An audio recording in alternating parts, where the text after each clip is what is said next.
Clube do Livro, na Unicinos FM 103.3, também na TV Unicinos. Estamos hoje falando sobre O Primo Basílio, de Eça de Queiroz. E agora a gente começa o bloco novamente com um convidado especial aqui, né, Camila? Isso, a professora Marta volta de novo para conversar conosco e dar as suas impressões sobre o autor. Vai falar um pouquinho sobre as características do autor Eça de Queiroz. Confere aí.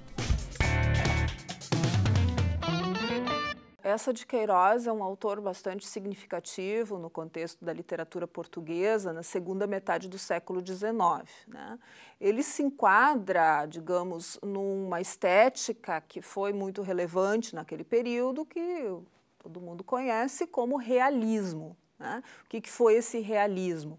É um tipo de, na literatura, se caracterizou como uma abordagem mais social, com temáticas que visavam a criticar a vida burguesa, as instituições sociais, né, como o casamento, como a igreja. E isso tudo está muito presente na obra de Eça de Queiroz, né? Começando por também um romance muito famoso dele, que foi o Crime do Padre Amaro, né?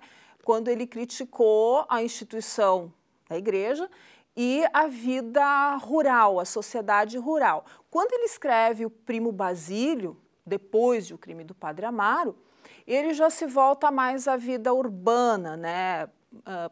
Especificamente da vida da sociedade de Lisboa, então, no final na segunda metade do século XIX.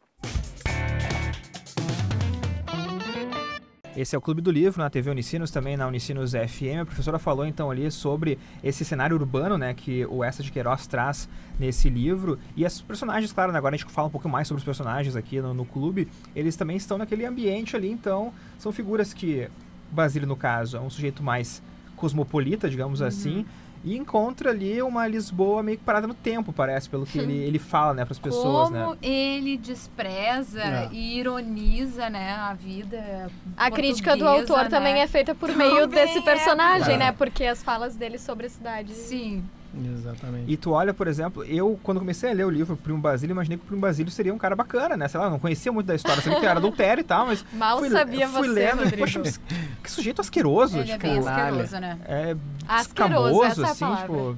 E desde o início do relacionamento deles, já explicitamente a gente já sabia que ele não queria nada sério com ela, né? De jeito nenhum. Tem uma hora que, enfim, eles se encontram e aí o Basílio acha que vai acontecer, né? Vai acontecer.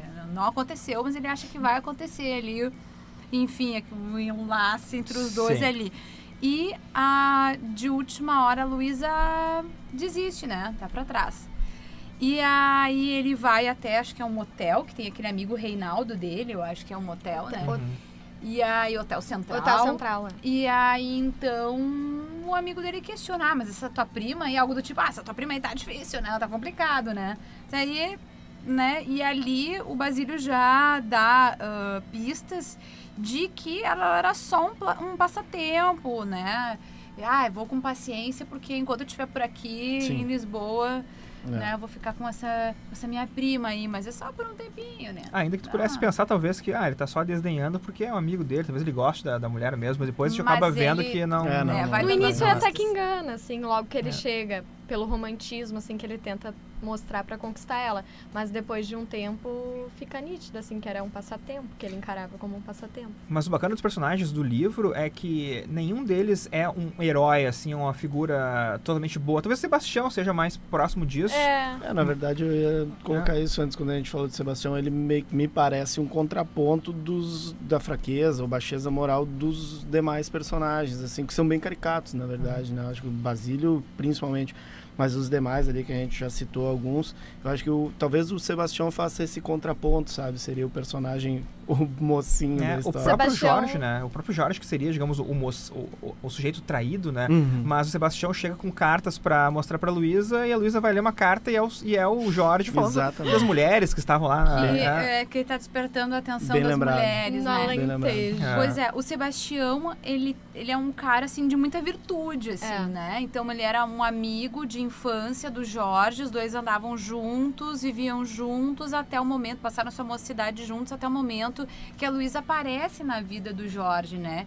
E aí, claro, ele fica apaixonado pela Luísa, vai casar com a Luísa e o Sebastião fica em segundo plano, mas sempre como o melhor amigo do Jorge, vai na casa deles e tal, tem uma relação muito próxima. Mas o Sebastião é uma pessoa que me parece, assim, um cara bonachão, que consegue né, se colocar no lugar do bondoso. outro também. E que vai salvar a Luísa, salva uma vez, salva a outra. Então ele tem isso, porque ele faz mais pelo Jorge, pensando no Jorge, no melhor amigo dele, né? Exatamente, que era o quanto ele ia sofrer se ele descobrisse Sim. realmente aquilo, né? Então ele tenta ajudar a Luísa, mas ao mesmo tempo ajudando o Jorge, que era o amigo dele. Né? E ressalta que o Sebastião logo de primeira já fica pé atrás com o moço, né? Com o Basílio. Nessa questão da descrição ali, inclusive ele dá detalhes assim da meia, como é costurada, ele tinha um detalhezinho nas meias ali que chamava a atenção do Sebastião, que ele, não, esse cara aqui não tá me cheirando, essa coisa não tá me cheirando bem, sabe? Mas, como vocês citaram, que ele sempre pensando em manter aquela situação, mesmo que fosse de aparência, procurou sempre dar uns toques, ajudando até o final do livro. E cuidadoso para dar esses toques Sim. também, né? Ele se preocupava também como é que a Luísa ia receber isso. E claro, outro personagem importante do livro é a Juliana, né? Que é a Sim. empregada Nossa, da casa do engenheiro, né? Que é, no Do caso, o Jorge Uhum. e da Luísa.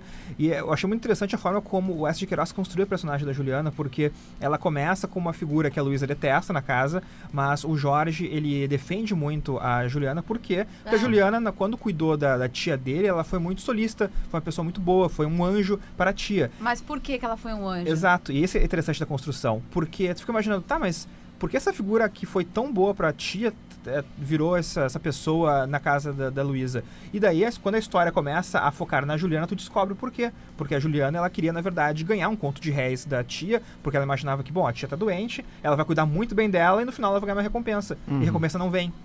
E essa recompensa que não vem acaba... Frustra ela muito. E ela vira uma pessoa ainda pior do que já era antes. Exatamente. Ela Na sempre real, foi, né, ela, uma pessoa... isso, ela é uma criada desde o início da vida, ela trabalha na casa das pessoas, ela é insatisfeita com essa condição, então, de serviçal, ela se transforma numa pessoa azeda, uma criatura azeda, amarga, recalcada, pra Sim. usar uma palavra... Recalque, bate e volta, né? Então ela ficou assim, ela ficou recalcada e ela vai fazer de tudo, então, para tirar proveito da situação até o momento que ela descobre o caso amoroso do Basílio e da Luísa, enquanto o Jorge está fora, e ela então vai usar isso a favor dela, para ela ganhar coisas com isso, ter uma melhor condição dentro da casa, né, ter alguns luxos que ela não tinha, roupas melhores, ela muda de quarto, enfim, ela vai se aproveitando à medida que vai fazendo chantagens com a Luísa, né, porque ela se apoderou de cartas que a Luísa escreveu para Basílio e que aí incriminariam, então, e entregariam a relação dos dois, né. E o engraçado é justamente que a situação se inverte, né? O Rodrigo estava colocando que, então, no início, o Jorge gostava muito da Juliana e a Luísa detestava. Aí, então, depois que acontece tudo isso, que ela acaba roubando as cartas da Luísa com seu amante, o que acontece é que a Luísa passa a detestá-la, porque ela começa a chantagear a Luísa, e o Jorge, quando chega, se impressiona com aquilo, porque na frente do Jorge, ela tratava a Juliana muito bem.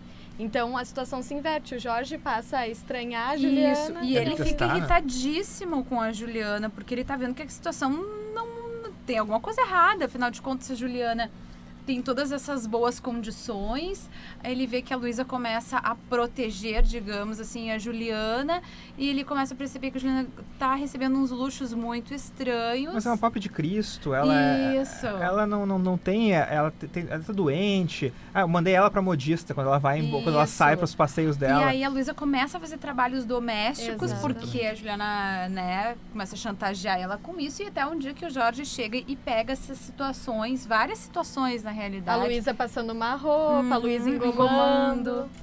É interessante essa migração que a Juliana tem de personagem coadjuvante, né?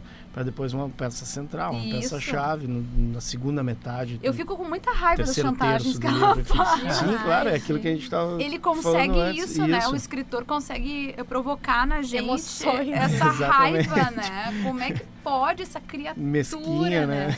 E isso que é legal, na verdade, da construção do personagem, né? Porque ele realmente ele passa de um personagem secundário para o antagonista da história. Sim. E é interessante como o S. de Queiroz vai mexendo com as peças também, né? Porque o Jorge, a primeira pessoa que é falada no livro é o Jorge. O Jorge que a história começa, depois passa pra Luísa, ele vai indo e quando vê, tá na Juliana, e a Juliana vira uma peça central, o Basílio chega, vai embora, e o Jorge volta. Tipo, o Jorge e o Basílio nunca se encontram no livro. E é bem interessante isso também, sabe? Eu achei que no final eles iam se encontrar, quando ele fosse... Quase, né? Quando ele fosse atrás da Luísa, né, na casa dela, e aí, só que o Jorge, Mas enfim, não não tá mais acontece. lá. E não acontece, que ele fica sabendo da morte, né? Porque quando o Basílio volta, ainda a Luísa já tinha morrido e ele não sabia e foi atrás dela de novo. E quando chegou lá, então ficou sabendo pelo vizinho ali que ela tinha falecido. O Jorge, né, o Jorge, que é o engenheiro, né, ele sai todo esse tempo porque ele vai em função de trabalho. Só que eu acho interessante porque ao mesmo tempo que o Jorge, assim, bem devotado à esposa, ele tem uma contradição, né? Porque ele é um engenheiro respeitado, então ele é o cara meio que... Eu acho que essa posição dele contra a adúltera lá da peça, do amigo dele, do Ernestinho, não, tem que matá-la na sua peça, Ernestinho, porque ela é adúltera, ele vai ser confrontado mais tarde. Sim. E aí também mostra um caráter dele também amoroso, né? O quanto ele gostava da Luísa. Então tem isso, né? Tem ele representando o macho alfa da sociedade, mas dentro de casa... Se derrete quando vai confrontar a mulher, e a mulher começa a chorar, e ele... Não, esquece, então deixa... Várias vezes acontece isso no livro, de ele querer ralhar com a mulher dele, e a mulher começa a chorar e ele, não, esquece, então deixa, vamos ficar bem, porque é melhor isso. Então, realmente é um sujeito que também, ele quer mostrar, né, uma face dele, mas que na verdade não existe dentro dele isso, né, essa dureza. Isso. É um sujeito muito amoroso, inclusive, né, acaba perdoando ela. Só que naquela sociedade ele não podia se mostrar assim, né, amoroso e que ia perdoar ela. Imagina, Deus o livre, uma mulher, né, cometer um adultério e ficar tudo bem. Aí é mais um ponto onde entra a atualidade da crítica, né? Como a Camila comentou no primeiro bloco, né? Tem muita coisa que a gente, embora seja ambientado lá, né, 1800 e tal, ele tem muita coisa da crítica que a gente consegue trazer para a contemporaneidade, né? Mas vamos para o intervalo então agora, para o último bloco depois, a gente chega mais no final da história também, vamos dar os últimos apontamentos aqui no Clube do Livro. Primo Basílio, S. de Queiroz, já voltamos.